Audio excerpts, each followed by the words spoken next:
And but by the way, that's a real concern. People are worried about AI taking their jobs. Yeah, absolutely. And do you think that that is a real risk?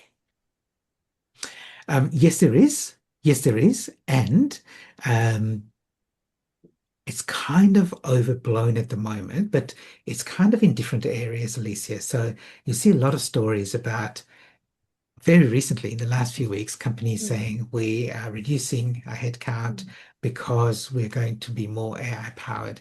And look, sometimes that's true, but sometimes it's an excuse for getting rid of people, and here's their justification.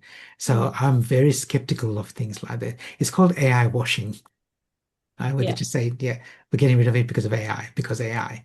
And actually, they'll they just want an excuse for getting rid of people because their Mm, shareholders and investors would value the company more if they had a lower headcount, in other words, lower salaries, would increase their top line, right?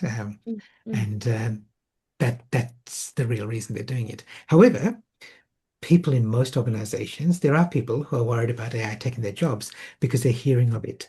Like last year, Combank, they in their call centers, they got rid of 48 people or 49 people.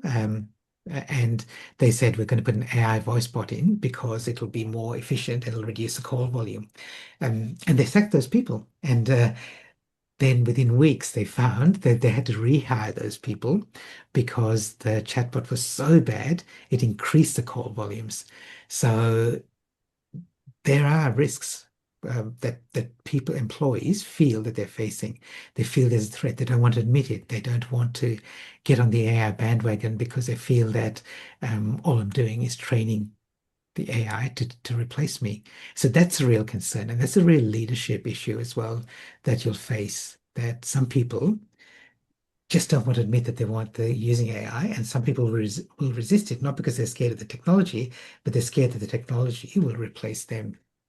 And I think that for me points to a lack of conversation about how we're using AI Yeah. in our businesses and for what purpose. And so there's a lot of, unwritten, well, unsaid things in the workplace right at the moment. And I think that's really an important point when we're talking about it in our teams. What